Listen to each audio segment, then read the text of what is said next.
El día de hoy, hermanos, les voy a hablar un poco sobre este tema de plantación de iglesias, de lo que es el programa de CEPI, que quiere decir la Comisión Estratégica de Plantación de Iglesias. Les voy a hablar un poco sobre el mentoreo. De hecho, ahí nos vamos a centrar. Pero antes que nada, vamos a ir a la palabra de Dios, porque no tiene sentido hablarles de otras cosas si no se basa en el corazón de Dios. Entonces, vamos a ver un poco de los primeros 5 capítulos de Marcos. No va a ser una prédica de 5 horas, no se preocupen. Vamos a verlo rápido. Les invito a acompañarme en Marcos capítulo 1. Vamos a comenzar ahí. Y quiero tomar unos 20 minutos, 25 minutos aquí en la palabra.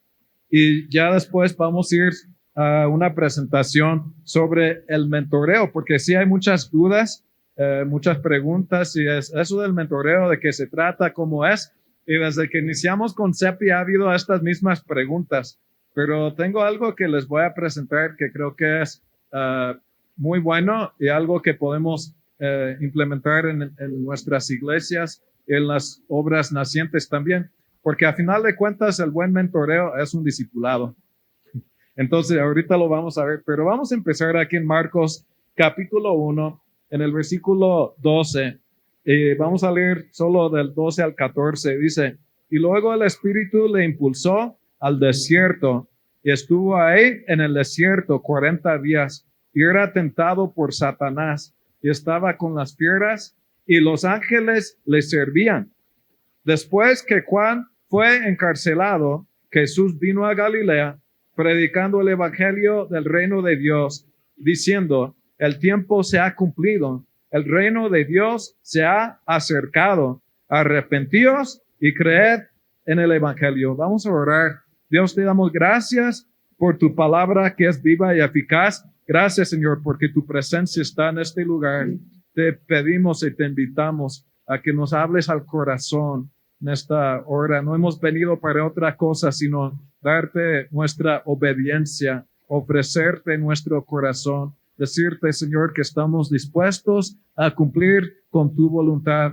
Señor, y en esta mañana, si hemos estado viviendo para nosotros, te pedimos que nos convenzas con tu Espíritu Santo, que tú nos hables en nombre de Jesús. Amén. Entonces aquí conocemos la historia de Jesús, que fue llevado al desierto 40 días de ayuno y de tentación. Obvio, cuando estás en ayuno, estás en tentación también, porque está el hambre ahí.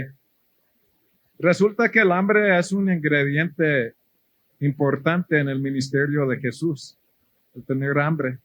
Les voy a hablar un poco de un momento que le compartí aquí. Está mi hermano, mi amigo Humberto, que un día le dije, hermano, no sé ir o no ir a cierto evento, porque la última vez que fui no recibí nada. Y el hermano me dijo, yo recibí mucho. Y dije, ¿a poco? ¿Fuiste al mismo evento? ¿O fue otro evento? No, sí, fue ahí. Y dice el hermano, pero yo fui con hambre a ese evento. Oye, yo la verdad sentí la convicción del Espíritu Santo. Y cuando ya, entonces yo fui con hambre, no hay tiempo para decirles toda la historia, qué es lo que Dios hizo ahí, pero Dios trató con mi vida porque yo fui con hambre. Y regresé y nos sentamos en un Vips y sobre un café le digo, hermano, fíjate que fui con hambre al evento y mira lo que Dios hizo en mi vida. Y me dijo, mira Pedro, es que el no tener hambre es un pecado. Caray, yo nada más vine a un café, hermano.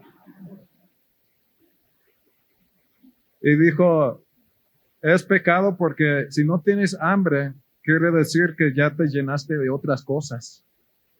No hay lugar para hambre si estás lleno. Oh. A veces nos necesitamos los unos a los otros, hermanos. Existimos para edificarnos como iglesia, el uno al otro. Y la verdad que le doy gracias a Dios por la amistad y por esa palabra de exhortación también. Me sirvió, pero aquí Jesús comenzó con hambre. ¿De qué? De hacer la voluntad de Dios. Hermanos, si estamos aquí como pastores, como líderes aquí de la región oriente, necesitamos tener hambre de Dios primero. Esto no se puede tratar de que la directiva nos dijo, que la presbítera o X o el pastor me está obligando. Hermanos, Dios no quiere trabajar así con nosotros.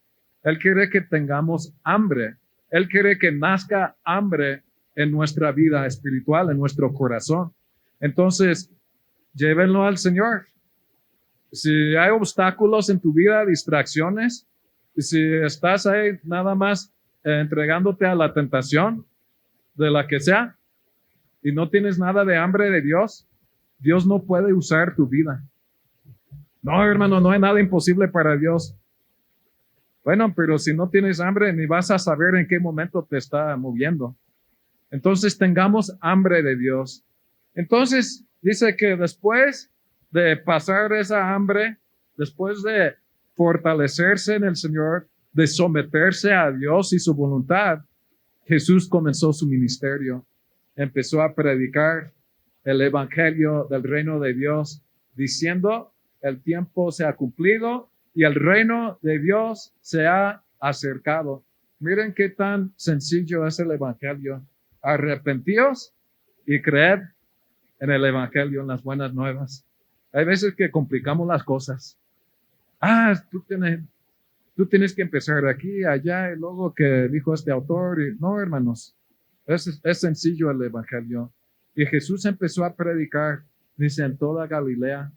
Y aquí en los siguientes capítulos podemos ver en varias ocasiones, porque estaban el mismo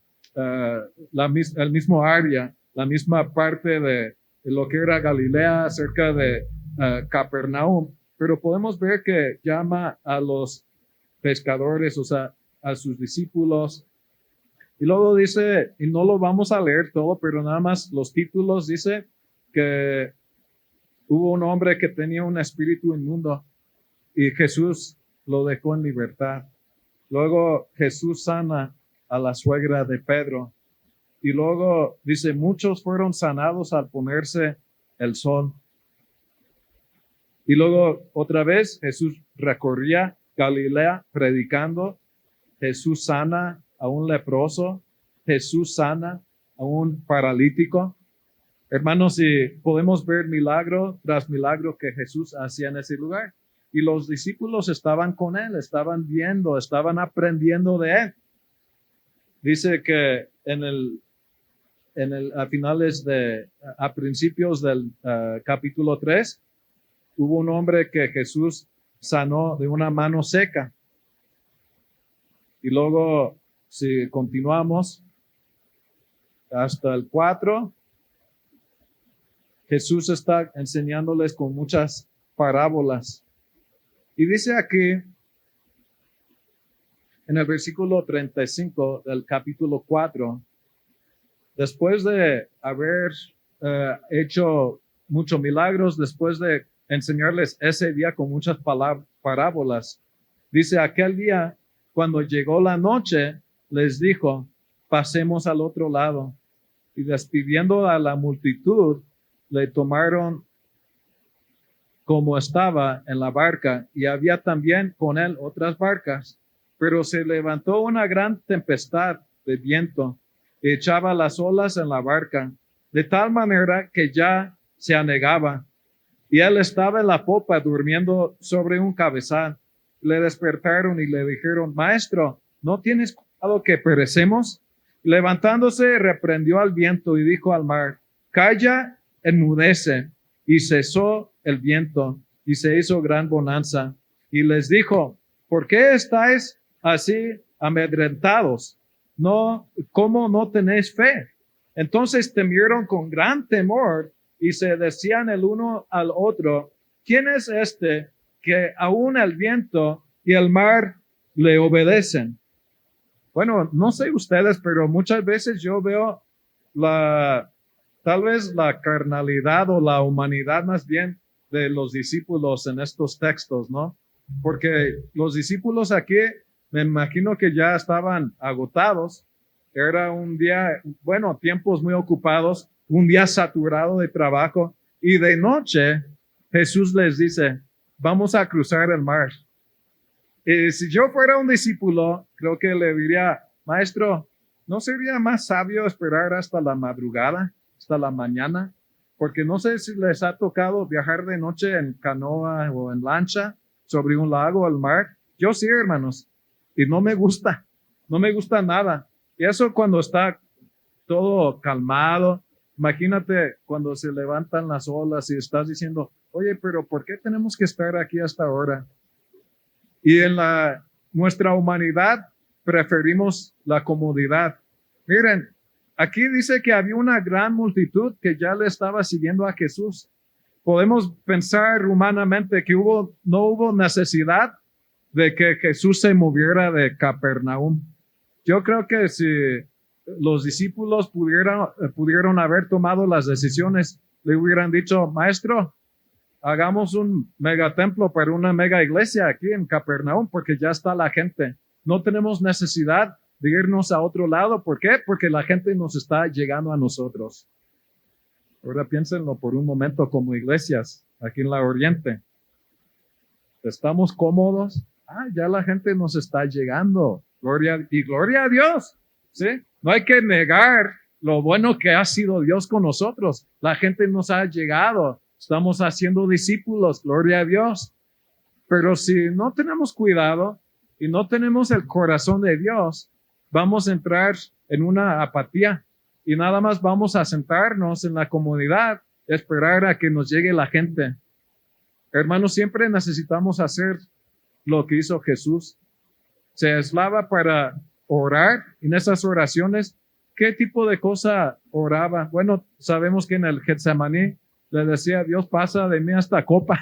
O sea, yo no quiero ir a la cruz. Humanamente hablando, él no quería ir a la cruz, pero dijo, mas sea hecha tu voluntad. Hágase tu voluntad y no la mía. Hermanos, y no sé cuántos han llegado a este lugar con esa actitud en esta mañana, pero todos podemos salirnos de aquí con esa actitud. Señor, hágase tu voluntad en mi vida. ¿Qué quieres de mí? Porque en la humanidad preferimos Capernaum. En la humanidad preferimos donde ya es seguro, ya hay gente, ya hay una congregación. Pero fíjense que Jesús los incomodó, cruzaron a pesar de esa tormenta. Ustedes todos han predicado sobre esa tormenta y cómo Cristo está con nosotros en las tormentas de la vida. Y sí, gracias a Dios. Pero cuando llegó al otro lado, muchos teólogos creen, y pues estoy de acuerdo que esto fue más que una tormenta natural, fue una tormenta sobrenatural, porque había una legión de demonios que le esperaban de aquel lado. Y llega, ¿y cómo es su recepción? Cuando nosotros vamos a otro lugar, queremos que nos estén esperando hasta con letrero, ¿no? El señor Peter Bray ya llegó, el señor Humberto Corral, ya aquí está su limusina. O sea, queremos una bienvenida bien, ¿no? No somos gente de lujos, hermanos, pero es realmente cuando tú vas a algún lugar y sobre todo cuando ya te desvelaste, no dormiste por la tormenta y llegas y cómo fue su recepción. Un hombre desnudo, todavía con los grillos encadenado, gritando, estaba sangrando y fuera de sus sentidos. Y creo que los discípulos estaban como, oye, maestro, ahí tenemos la mega iglesia, ¿qué hacemos aquí? ¿De qué necesidad hubo de desplazarnos y llegar hasta el otro lado? Pero ustedes saben que Jesús siempre tiene un plan y un propósito, y ese propósito fue hacer la voluntad de su Padre. Entonces dice aquí, no lo vamos a leer todo, pero a partir del versículo 7 del capítulo 5, dice, y clamando a gran voz, dijo, ¿qué tienes conmigo, Jesús, Hijo del Altísimo? Te conjuro por Dios que no me atormentes, porque le decía, sal de este hombre, espíritu inmundo. Y le preguntó, ¿cómo te llamas? Y respondió diciendo, Legión me llamo, porque somos muchos. Y le rogaba que no los enviase fuera de aquella región. Estaba ahí cerca del monte un gran hato de cerdos paciendo. Y le rogaron todos los demonios diciendo, envíanos a los cerdos para que entremos en ellos. Y luego Jesús les dio permiso y saliendo aquellos espíritus inmundos, entraron en los cerdos, los cuales eran como 2,000. Y el hato se precipitó en el mar por un despeñadero y en el mar se ahogaron. Y miren lo que dice aquí. Y los que apacentaban los cerdos huyeron y dieron aviso en la ciudad y en los campos y salieron a ver qué era aquello que había sucedido. Vienen a Jesús y ven al que había sido atormentado del demonio y que había tenido la legión sentado, vestido y en su juicio cabal, y tuvieron miedo. Y les contaron los que lo habían visto cómo le había acontecido al que había tenido el demonio y lo de los cerdos, y comenzaron a rogarle que se fuera de sus contornos. Al entrar en la barca, el que había estado endemoniado le rogaba que le dejase estar con él. Mas Jesús no se lo permitió, sino que le dijo, vete a tu casa, a los tuyos, y cuéntales cuán grandes cosas el Señor ha hecho contigo y cómo ha tenido misericordia de ti. Y se fue y comenzó a publicar en Decápolis cuán grandes cosas había hecho Jesús con él, y todos se maravillaban. Y terminamos en el 21, que dice, pasando otra vez Jesús en una barca a la otra orilla, se reunió alrededor de él una gran multitud y él estaba junto al mar. Wow, qué tremendo. Primero los discípulos estaban maravillados porque él pudo calmar las aguas, pero ya después una legión de demonios echó fuera y todo el mundo se quedó así. Y no le agradó a todo el pueblo. Había gente que prefería aquí también la comodidad, la economía. Estaba bien, ya perdieron sus ganancias. No sé si alguien aquí tiene criadero de algo, ¿no? Pero ¿qué tal si llegara alguien a decir, váyanse todos a la muerte? Qué horrible, ¿no? O sea, de la perspectiva humana. Pero no estaban preocupados por el hombre hecho a la imagen de Dios. No tenían un corazón. Y hermanos, si no tenemos cuidado, hasta como pastores, hermanos, podemos vivir toda una vida ministerial sin el corazón de Dios. Y aquí lo que yo veo en esta historia son esas dos perspectivas. Algunos prefirieron la comodidad y otros la libertad, la liberación y la salvación de ese hombre. Y aquí lo interesante es que dice que Jesús ya estaba otra vez en la barca. Ya se iba. De todo esto, ¿y para qué? No vamos a hacer campañas, no vamos a dar clases aquí, no vamos a enseñar más parábolas de este lado. No, ya, regresémonos. Ya hicimos lo que tuvimos que hacer aquí. Es decir, que Jesús los hizo sufrir toda esa noche de alguna manera la incomodidad. Y él también se incomodó solamente por la vida de un hombre desesperado. Lo que les quiero decir, hermanos, es que hay gente que no está a nuestra vista porque nos hemos encerrado en nuestro Capernaum. Ya no salimos a caminar las calles, ya no platicamos con la gente y no tomamos en cuenta que puede haber un hombre desesperado, una mujer desesperada, una familia como fue la mía, destrozada por el pecado. Pero Jesucristo dijo en la gran comisión, empieza diciendo, toda potestad me es dada en el cielo y en la tierra. Por tanto, id y hacer discípulos a todas las naciones.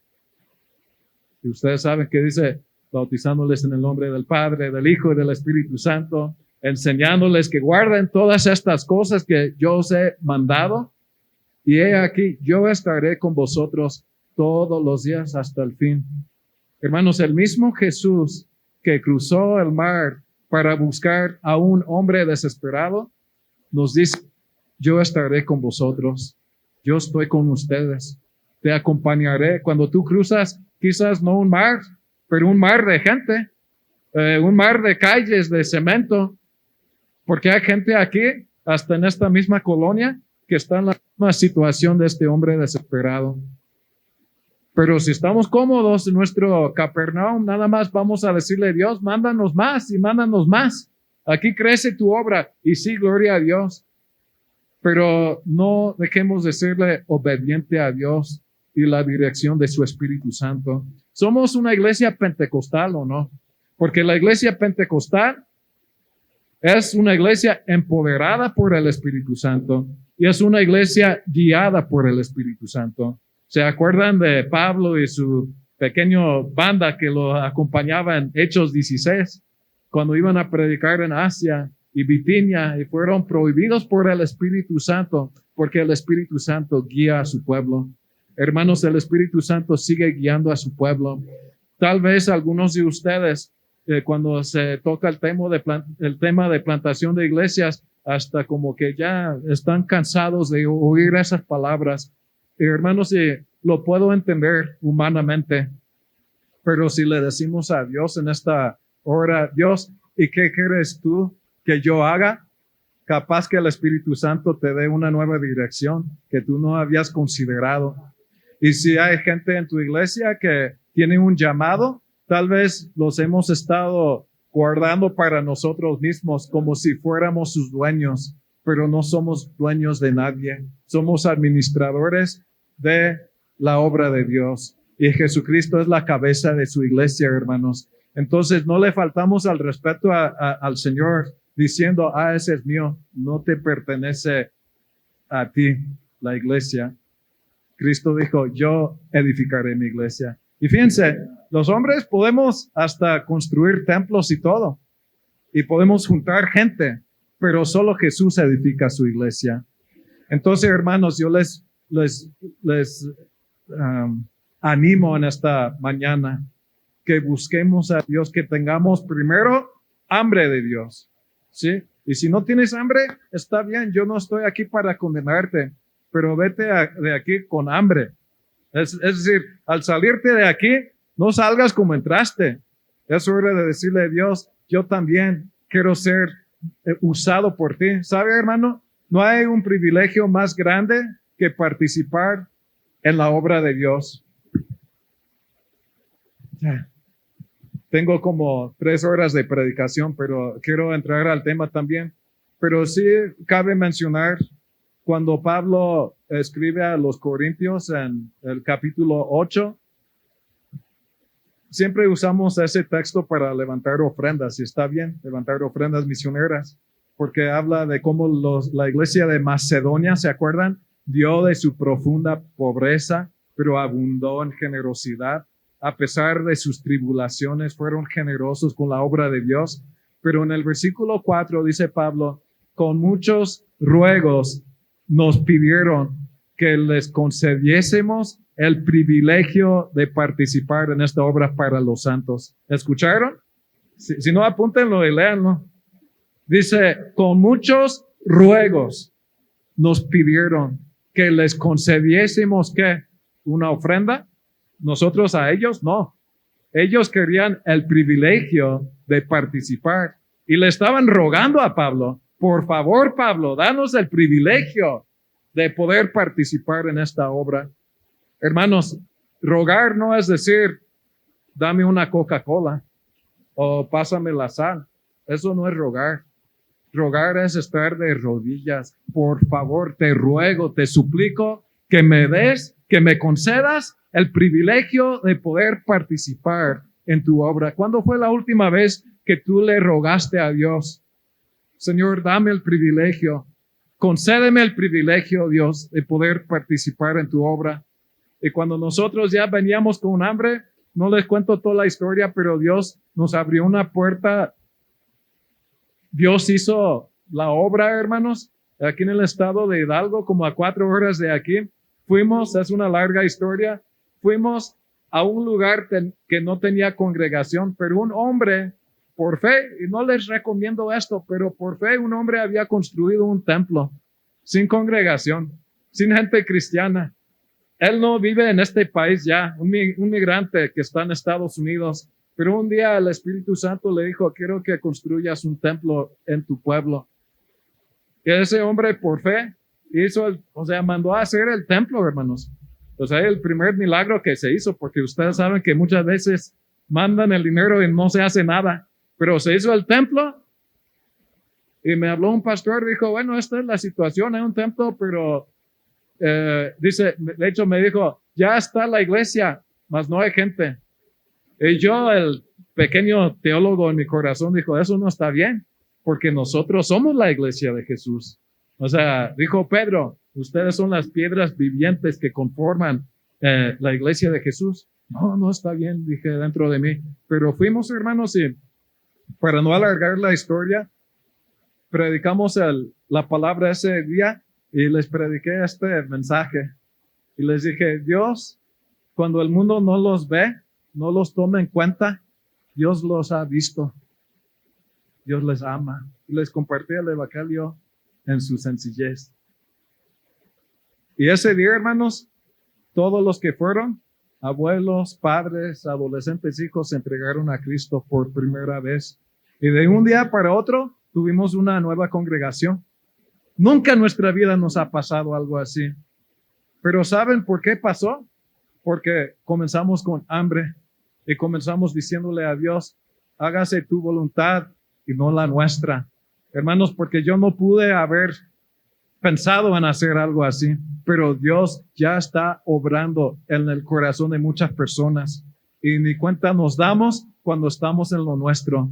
Pero cuando tenemos hambre y le decimos, Dios, enséñame, guíame el camino, llévame a esa gente, hermanos, el Espíritu Santo nos va a empoderar y nos va a llevar, nos va a guiar a esas personas. Y donde el mundo no ve nada, hasta los mismos discípulos de Jesús están como ciegos a veces. Hermanos, si estamos dispuestos a obedecer, Dios va a abrir las puertas y va a hacer cosas maravillosas. Ya cumplimos más de 2 años con la iglesia, ya tienen su pastor y los hemos bautizado en aguas, están siendo discipulados. Gloria a Dios. Y ahora, ¿saben qué decimos nosotros? Dios, gracias porque nos diste el privilegio de participar en algo tan hermoso que tú querías hacer. ¿Cuántos anhelan participar? Yo sí. Si no tienes ese anhelo, hermano, con todo respeto, es hora de buscar a Dios y decirle, Dios, yo no lo siento, pero lo quiero sentir. No tengo hambre, pero la quiero tener. ¿Les parece? Hermanos, ¿qué les parece si oramos unos momentos ahí donde están? Y luego vamos a ir a la presentación que les traigo. Y vamos a orar. Vamos a hacer altar individual en sus sillas. Y vamos a decirle, Dios, en esta hora hemos venido ante tu presencia.